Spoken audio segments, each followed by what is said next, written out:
Welcome everyone, I'm Onesto and this is the very first video of this channel. To kick things off, I'm going to show you 3 different examples of bass sound designs in different levels of complexity. We're going to start first with simple and solid, and then we're going to have something I call flexing and complexing, and we're going to finish it off with lessons from a legend. And why start with bass? Well, it's because I'm really scared of bass in my music. So I decided I want to spend a week getting better at this, and now I want to teach you all the best things that I've learned from that week. So I'm going to show you my results. I'm going to share with you the sources that I use to get all my best secrets from. And at the end of this video, I'm going to give you a plan of action of how you can go way further and beyond where I went. All right, let's begin with the first level of bass sound design, simple and solid. For this first level of bass design, we're going to focus on the fundamentals. That means we're going to layer some bass sounds, but we aren't going to go too crazy with the effects or the modulation. This is like learning how to walk, and honestly, most of the time, this is going to be enough, unless the kind of music you make requires a really interesting sounding bass. So let me open up an instance of Substance by Output. This is a contact library that's focused on bass, and I feel like it's really easy to do and show off layering, so it's perfect for this video. So first things first, we want to start off from the bottom up when you're designing bass. I'll start with finding a sub-layer as layer 1, and I like this sign sub. It's quite nice. And now we're going to say okay to that, then we're going to place on a filter. We're going to place on a filter that is a low-pass filter. Cool, that's all good. And we're going to bring it down to around 100-ish, like around here. Cool, so we're just kind of rounding it off, making it a little warmer. And the reason why we're doing this is that we want to have space in the frequency spectrum for the other 2 layers. Another thing we want to do is make sure that we are narrow here, because we don't want this sub to be in the stereo field, we want to be right down the middle. And one last thing, for subs, you don't want there to be a whole lot of effects on it. The only thing you'd really want on a sub is maybe some saturation. Not too crazy though. It's nice to have a clean sub, for the most part, unless you're gonna go like super distorted, then go ahead and go crazy with your sub. Next, we're gonna have our next layer here. And this layer 2 is gonna be the main bass sound. It's gonna have all the body, it's gonna have the fat and the punch.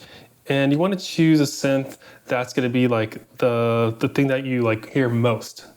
You can totally choose a synth, you can choose an electric bass, but what I want to choose is one called core synth. I like that sound.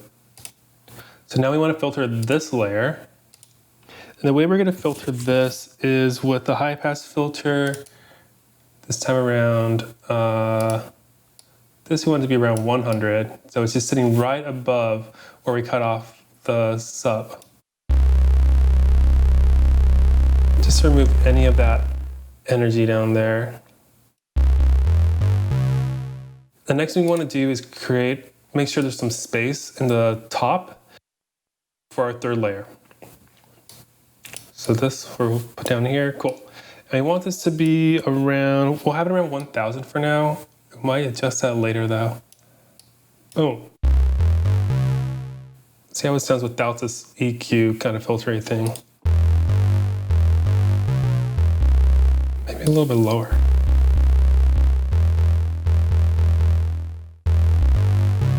Great, we'll keep that for now. Let's make sure, okay, cool. So core synth and Substance, I want to have it as stereo. We want this to be a wider sound. Great. Okay, layer 3. So this is going to be like the air, this is going to be the very top end of the bass. And when we're trying to figure out like different layers to add, one thing we want to really aim for is contrast. Because when you contrast sounds, or especially in bass design, the technical reason why you want a lot of contrast in their sounds is to avoid phase cancellation. But the really fun reason of why you want to have contrasting layers is so that you can have interesting textures and layers when they're mixing together. So if you have like a really clean layer, try having a dirtier layer with it. Or if you have something that's really wide, have something that's more narrow. Or if you have something that's really heavy in attack, maybe try a layer that has more of a nice sustain to it. And I know for me, like I used to be really like paralyzed when I was trying to figure out like how to layer, what to layer with.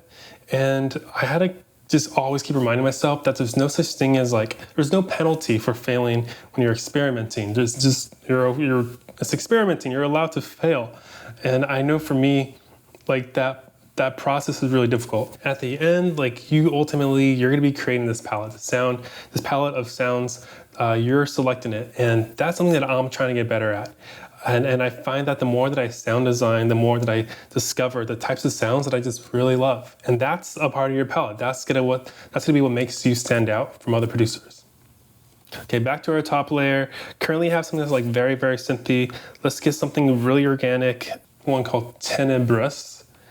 Tenebrous? Sure. Let's hear how that sounds. Here, I'll quiet these guys. Great. So you want to have this one, I'll try it wide. So it's out of the way of these two layers. And let's try transposing it up 12. Great. Cool, so you're able to kind of hear all three playing at once, which is exactly what you want when you're layering. Of course, we want this chorus synth to be the front and center of this bass sound, but we want to hear Tenebrous. Cool. So once again, let's filter this guy. Let's do the high pass here.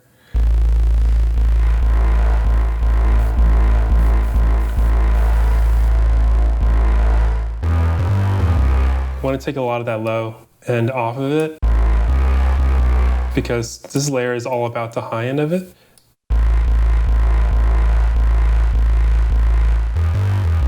Cool, that's sounding pretty good. And then we'll go to our EQ and we're going to just take a little bit off the very top.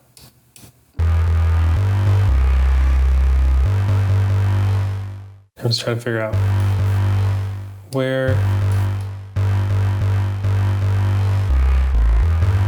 Great. So here's before with the filter.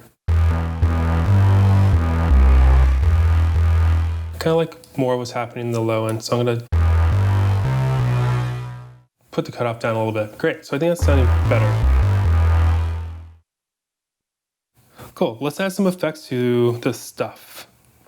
Let's go back to this chorus synth. I think I want to add in some of this like distortion to give it some more harmonics and oomph. Cool, let's make it even more chorusy. Why not? Let's turn you off real quick. Let's play it back on. All right, here we go. Cool, it's feeling too loud. So let's drop the volume there. Great, and let's add some distortion on this guy as well.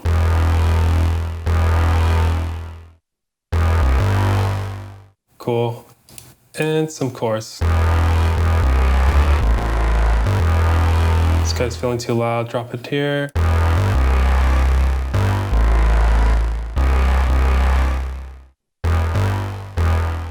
Great, and these are both, the release kind of feels a little much in all of them. So I'm gonna try to have it at the same 250-ish.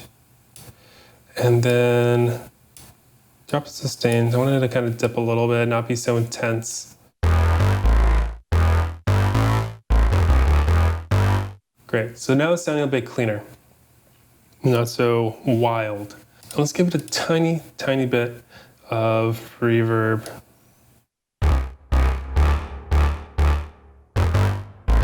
So it's not completely dry. We'll cut out the sub. Cool.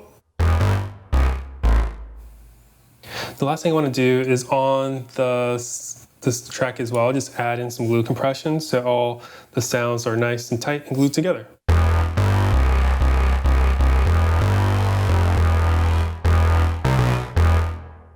Cool. So now let's just play around with it. I have this drum loop from Oversample. Really like them. He's amazing and funny.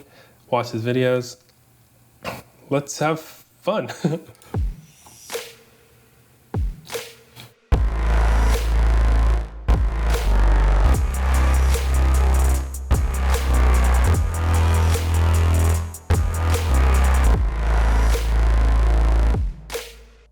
That sounds pretty cool. It's like really gritty and like gnarly. And if you want to learn more about layering bass, I would check out this one YouTuber guy named Mikael Bagstrom. He's from Sweden. He has the purest heart of gold. And I have his video linked right here. Check it out. I watched like a lot of videos on just trying to figure out how to do better bass design.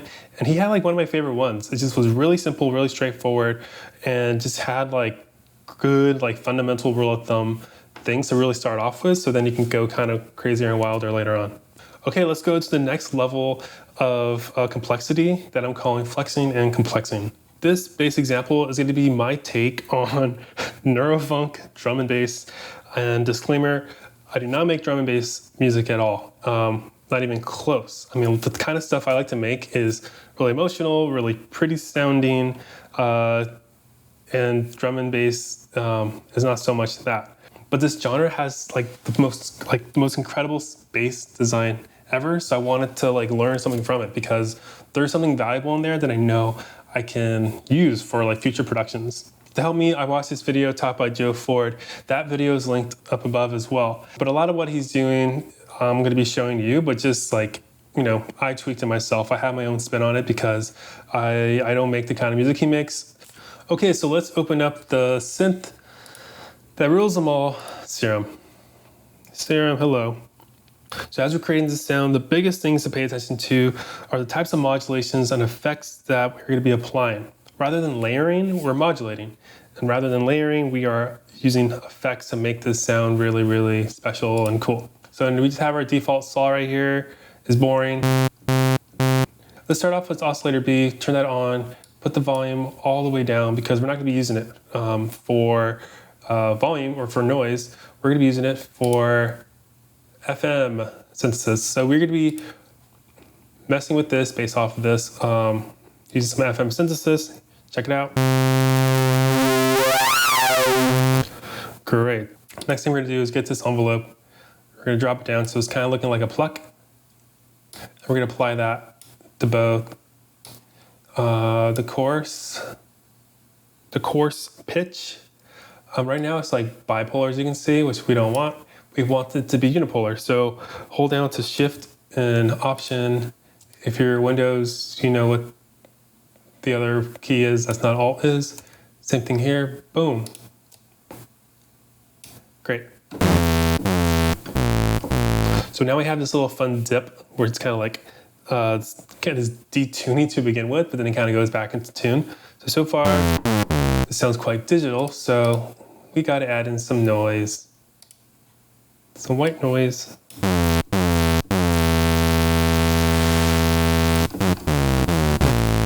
Cool. So now let's go to effects. We are going to have in some hyperdimension, and we want this to be at 7, unison, detune, max.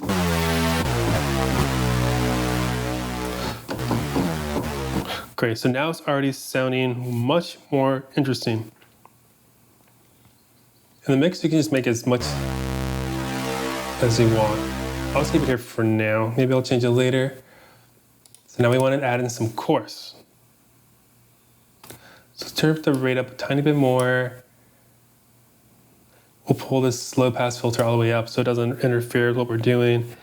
And then for mix, we're gonna kind of place it in a spot that we're happy with.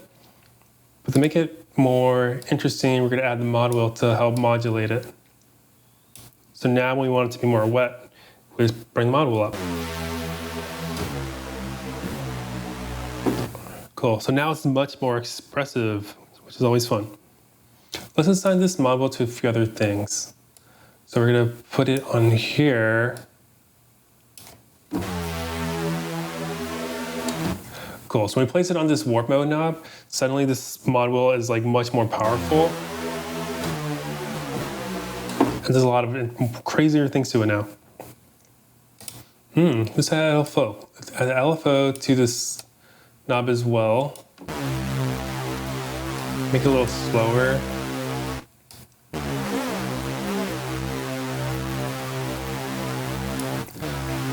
Cool, that's sounding pretty cool. And I also want to have this mod will affect the LFO's rate. So now when we bring it up, it's gonna go faster.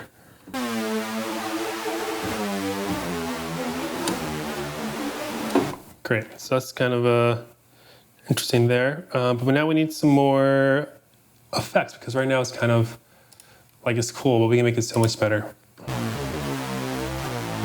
Okay, so one here I'm gonna put is a frequency shifter. So if you have some kind of frequency shifter type of thing, whether it's a stock plugin or a third party, just drop it in there. I created this one, I just call it Wobbly Wobble. Cool, so now a lot is happening. But see how it's on this left side over here? I want to duplicate this guy and now put this on the right. Boom. But the thing is, we want this to be processed in parallel. There we go. So now let's hear how this sounds.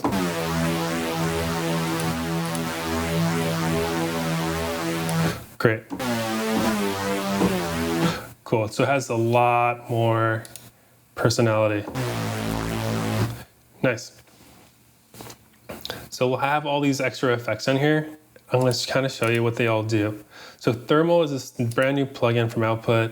I think I'm going to be using it a lot because the presets are really good, and it's distortion, saturation, but you can add a whole bunch of effects to it, so it becomes like, it kind of feels like a multi-effect, but it's pretty much distortion, saturation.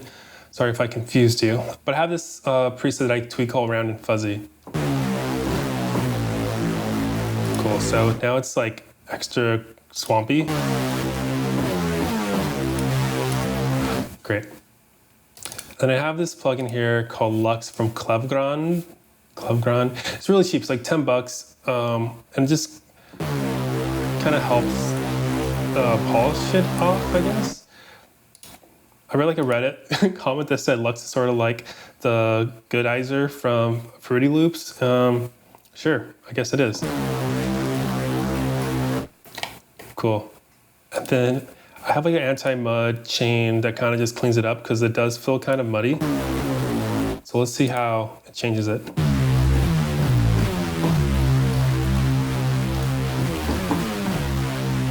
Cool, I think that's sounding nice. And then I have some RC 20 on there.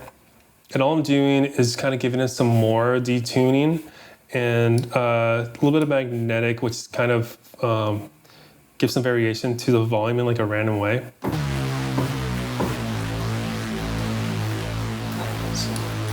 So you can hear how it's like slowly detuning and whatnot. And this sounds super, super dry, so I added in a little bit of Valhalla Room. Just like, this is the default. I'm not trying to go crazy with reverb or anything. Cool, let's drop it a little bit more. All right.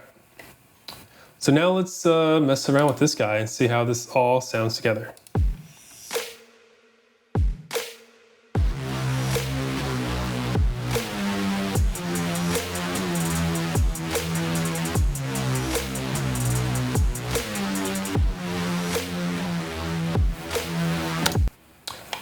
All right, that's sounding pretty cool. I think it's a little too like detuning gross. Like I would probably try to clean it up later, but this video is already feeling a bit long.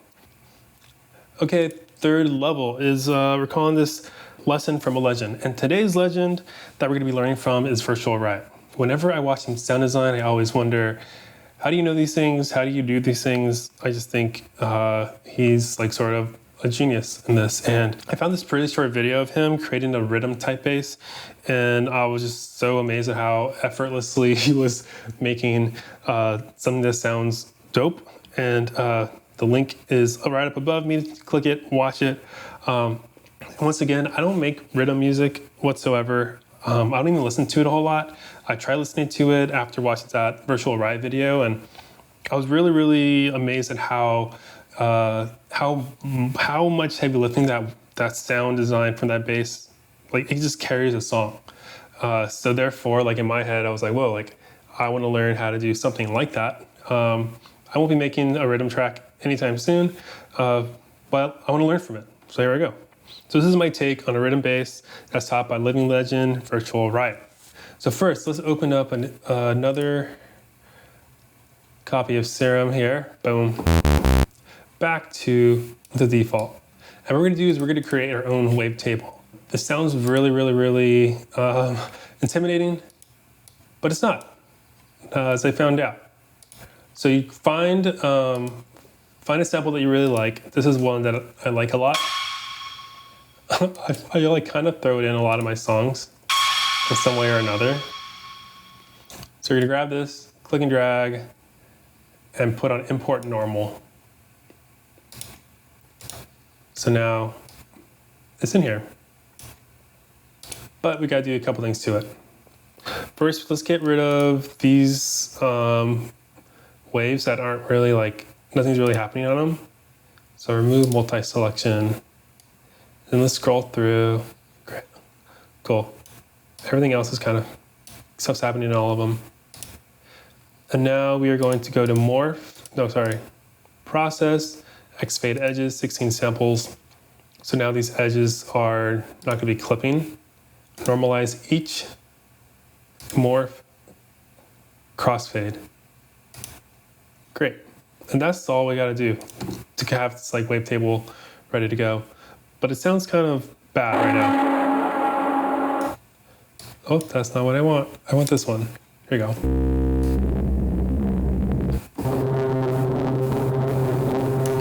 Yep, it sounds like noise right now, but that's okay.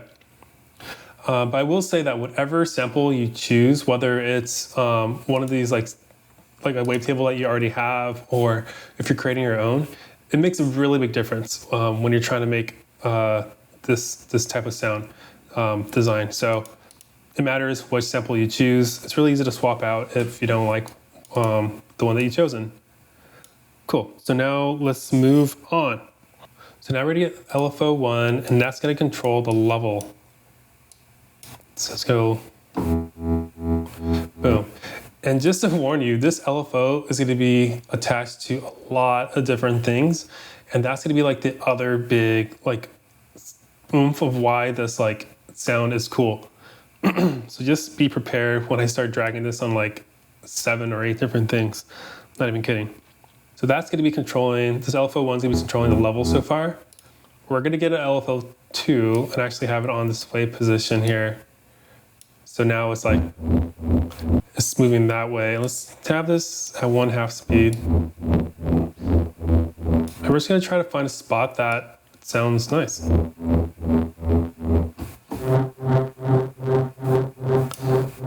Cool. You want something that's metallic-y or just something that just catches your eye or ear. Cool. And you know, for this LFO as well, we're gonna have it do either a rise or a fall kind of type. I like this shape here. Just keep it like that. So this LFO has kind of like this triangle. This one has a rising shape. Great. So we're gonna add in some white noise once again, because we don't like things to be too clean. And this LFO1 is going to be controlling the level. Now this, we want it to be bipolar, so Shift, Alt, click, and we want to drag it down here, like that. Too loud. Great, that's kind of in a sweet spot right there. Now we're gonna add in a filter. High pass, 12. Bring it down here. Add these guys, why not? LFO1 is going to be messing with the cutoff. Yep, it's going to be everywhere. Now let's add a sub, drop the octave. Because it's like before, like there's no sub, it's just like kind of mid heavy right now. Now LFO1 is going to affect the level of this as well.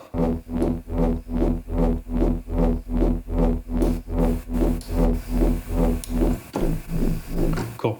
that's sounding better. Now there's some low end in it. So now it's time for effects. Hyperdimension, we're gonna make this detune really high, unison, S7, don't mess with dimension at all. Cool. And we're gonna, of course, take our LFO1 and add it to the mix knob here. Make that unipolar, or yeah, unipolar, sure. Cool. And I'm just putting it in a place where I just think sounds good. I know that's not very specific, but sometimes you just gotta trust yourself. Okay, so that's on the hyperdimension. Now we wanna add in a little compressor and make that OTT by making it multi-band. A little bit more of that. Cool. Great, and then I'm gonna mess with this a little bit.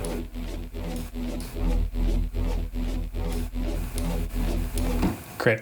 So it's sounding nice and swampy, nice and gross, but in like the best way possible. Let's get some chorus in here. Actually, not chorus, I want filter.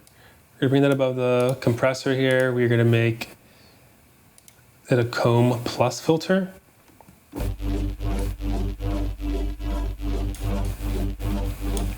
And this LFO is gonna affect the resonance. See metallic, it's getting super metallic. Great. We're actually gonna make another LFO and to have that effect to cut off. Right-click this folder, scroll down to square. Great. So this is gonna add another layer of funness. And I'll have it at 1/2 rate. I think that sounds nice. Oh, let me go here real quick. Oh, yes. Cool, sounds a little bit better. I think our last effect we'll add is the delay. We're gonna add the feedback to 0, so it only repeats exactly one time. We're gonna bring our BPM down really low, or not too low, just to 1/8, and then do this to our filters so we're not getting any of like the low or high end in that extra that delay. And then just affect the mix. Cool. So that's sounding really interesting so far. But let's take it further. So we're gonna add another instance of thermal. I just tweaked this preset called width and heat, and I like what it does. I feel like it makes it even more robotic-y. Then I have another instance of lux. It just kind of makes it sound more full. And then we have this anti-mud chain that I have once again. It's a bit too much. Cool, because it does sound muddy without it. It sounds like really like just there's something getting in the way of it's kind of shining. But now it's shining more. Too much. All right, great. So let's add this other like drum loop from oversampled and like just kind of mess around with it. So that could be cool. Here we go.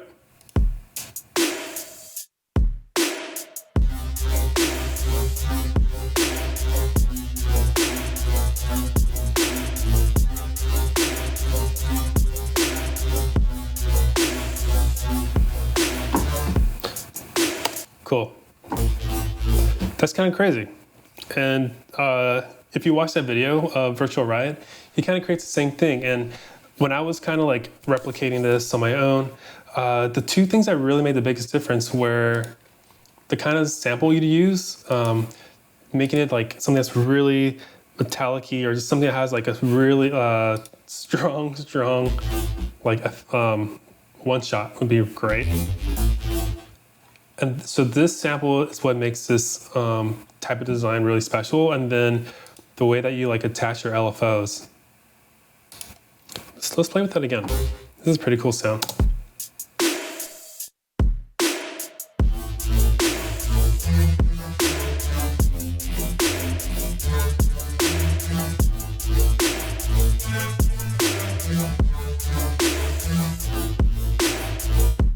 Okay, that was a lot of fun.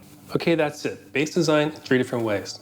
Now I want you to get way better at this than me, so here are a couple things that I would try out. First, go through this video and try to recreate each bass sound as close as possible, and then tweak something about it. Maybe you try a different effect. Maybe you have different rates in the LFO or different LFO shapes. The other thing that you can do that can be very valuable is to look through all your bass presets and find the ones that stand out to you. And try to figure out what's so special about that preset that you like. Is it the way that layering is happening? Or is it like some really cool modulation from envelopes or LFOs going on? Or maybe it's the effects that are taking place? And once you identify the most important thing about that bass preset, take that and make your own. Do these things and you'll be way better at bass sound design in no time. And that's it. I hope you had a lot of fun watching. And let's be friends. Comment below, introduce yourself, tell me your favorite ways to make bass, and hopefully I'll see you later. Bye.